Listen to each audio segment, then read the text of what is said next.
Division, fiche 17 multiples diviseurs et critères de divisibilité. Alors on commence, on écrit la table des 9. 1 fois 9 égale 9, 2 fois 9 égale 18, 3 fois 9 égale 27, 4 fois 9 égale 36.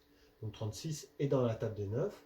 On en conclut donc que 36 est divisible par 9, puisque 4 fois 9 font 36. 36 est divisible par 9. 4 fois 9 font 36, et le reste, par la division euclidienne de 36 par 9, est de 0. Donc, voilà qui nous permet de définir ce qu'est un multiple. Donc 36 est un multiple de 9. Voilà ce qui nous permet de dire qu'un nombre divise un autre. Donc 9 divise 36. Et également, de la même manière, 9 est un diviseur de 36. Donc vous employez ce vocabulaire-ci pour l'exercice numéro 1. Exercice numéro 2. Voici une liste de nombres entiers. Parmi ces nombres, lesquels sont divisibles par 2? Eh bien, un nombre est divisible par 2 lorsque son dernier chiffre est pair. Donc celui-ci, visiblement, est divisible par 2. 126, 65. 5 est un nombre impair. Donc je rappelle que les chiffres pairs, c'est 0, 2, 4, 6 et 8. Donc vous pouvez répondre maintenant à la question petit b. Quels sont les nombres multiples de 5? Eh bien, pour être multiple de 5, il faut être divisible par 5. Il faut être dans la table des 5. Donc les nombres qui figurent dans la table des 5, 5, 10, 15, 20, 25, 30, 35, je crois. Le dernier chiffre doit être celui-ci ou celui-là.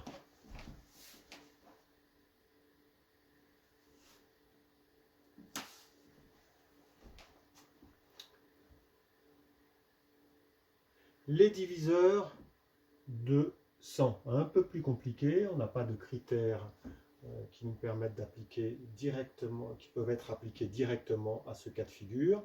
Alors par exemple, est-ce que 40 divise 100? 100 c'est 2 fois 40 plus 20, donc le reste dans la division euclidienne de 100 par 40 est de 20. Si le reste est non nul, eh bien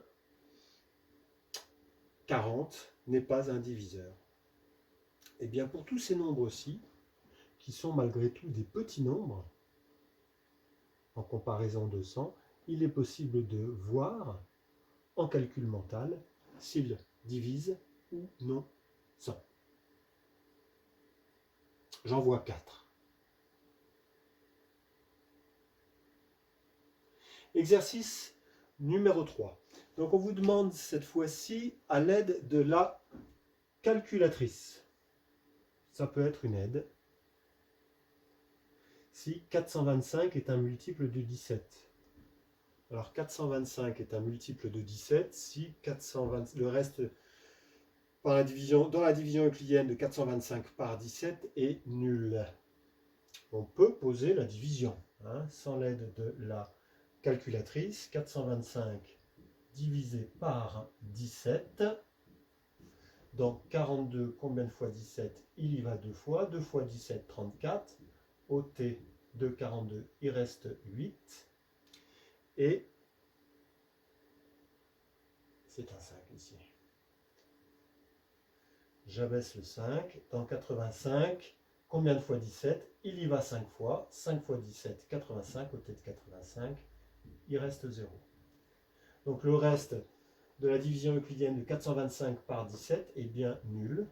Donc 17 divise 425. 425 est un multiple de 17. 17 est un diviseur de 425, ce qui nous permet de répondre à la question. Pour la suite, vous pouvez le faire avec la machine à calculer. La machine à calculer, si vous tombez ici sur un résultat qui est un entier, un nombre entier, c'est-à-dire sans virgule, si la division tombe juste, eh bien, on pourra dire que le diviseur, ce nombre-ci, divise le dividende. Dans le cas contraire, donc quotient entier, dans le cas contraire, c'est-à-dire si le quotient est décimal, avec un nombre à virgule, ici par exemple 25,5, ou si le reste par la division euclidienne est non nul, eh bien dans ce cas-là, ce nombre-ci ne divise pas votre dividende. Deuxième colonne de cette fiche 17 qui concerne les critères de divisibilité d'un nombre. Alors, ces critères de divisibilité, il faut les apprendre par cœur, c'est bien ça. Donc un nombre est divisible par... Donc on a plusieurs cas de figure. 2. Un nombre est divisible par 2 si le chiffre des unités est pair. Alors, pair c'est 0, 2, 4, 6, 8. Exemple, 112 est divisible par 2 puisque se termine par le chiffre des unités et 2, et on peut d'ailleurs écrire et le vérifier, 112 c'est égal à 2 fois 56. Deuxième critère à apprendre, facile, un nombre est divisible par 5 si le chiffre des unités est 0 ou 5. Par exemple, 115, le chiffre des unités est 5, donc 115 est divisible par 5 et 115 c'est égal à 23 fois 5. On peut rajouter plus 0, c'est-à-dire que le reste dans la division euclidienne de 115 par 5 fait 23 et le reste est nul.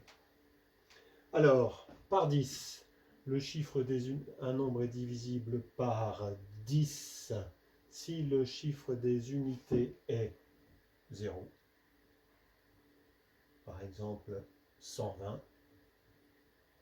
Et 120, c'est effectivement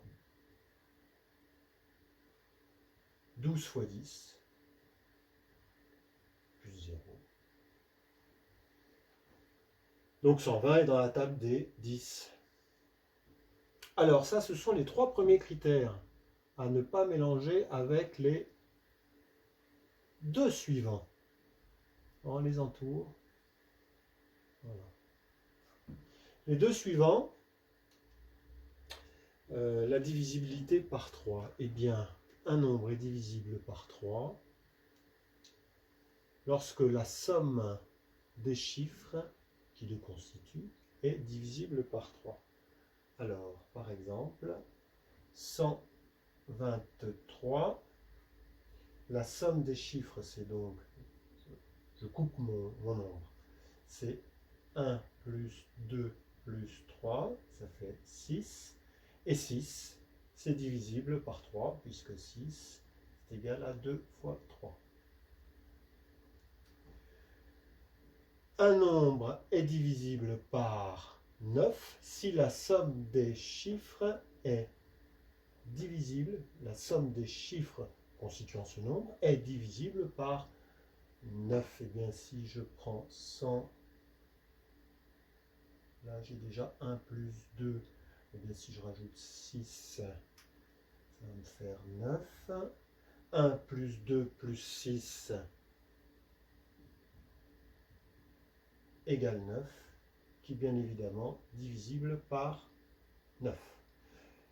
Donc, une première série de critères sur le chiffre des unités, une deuxième série de critères avec la nécessité de casser notre nombre et d'en faire une somme de chiffres, et puis le troisième critère qui n'a pas grand-chose à voir avec les 2 précédents, le code couleur qu'on employait c'est le vert, le nombre formé des 2 derniers chiffres est divisible par, donc un nombre est divisible par 4 lorsque le nombre formé de ces 2 derniers chiffres est divisible par 4.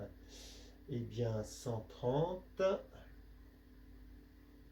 Voyons voir, les deux derniers nombres sont ici. Est-ce que 30 est divisible par 4?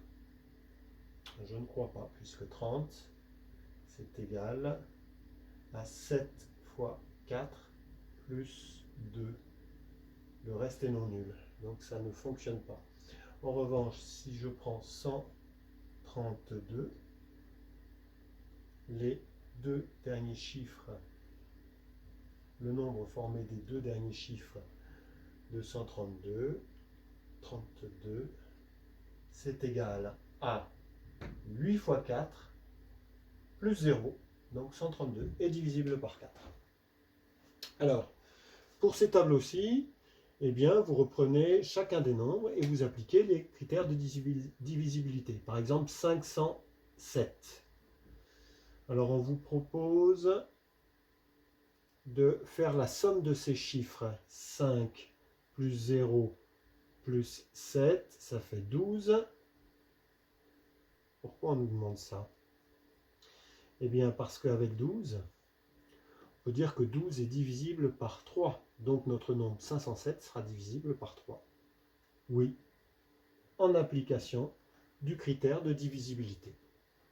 Est-ce que 12 est divisible par 9? Non. 507 n'est donc pas divisible par 9. Vous prenez ensuite chacun de ces nombres-ci et vous appliquez les critères de divisibilité. De la même manière, on répond par oui ou par non. Donc 42 est-il divisible par 2? Il suffit de regarder ce chiffre-ci. Est-ce que c'est divisible par 3? 4 plus 2, 4 plus 2, ça fait 6. Alors, je mets un plus, c'est ici que je casse mon nombre en deux chiffres. Donc 4 plus 2 égale 6, qui est bien divisible par 3, donc là oui. Par 4, 4 fois 10, 40. Ou 10 fois 4, 40. 11 fois 4, 44. Je crois que 42 n'y est pas. Par 5, est-ce que ce nombre-ci se termine, est-ce que ce chiffre-ci se termine par 0 ou par 5? Et par 9, eh bien, application du critère de divisibilité. 4, 2, 4 plus 2, 6. Est-ce divisible par 9?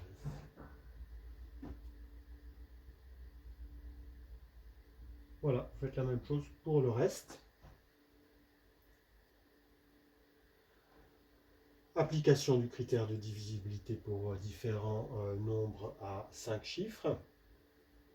Et puis, un exercice sous la forme d'une énigme pour lequel on vous demande si 3520 est divisible par 3 ou par 5. Alors moi, j'ai quand même une idée sur qu'est-ce que je pourrais mettre à la place de pour que ce soit divisible par 5. Et puis ensuite, je regarde si c'est divisible par 3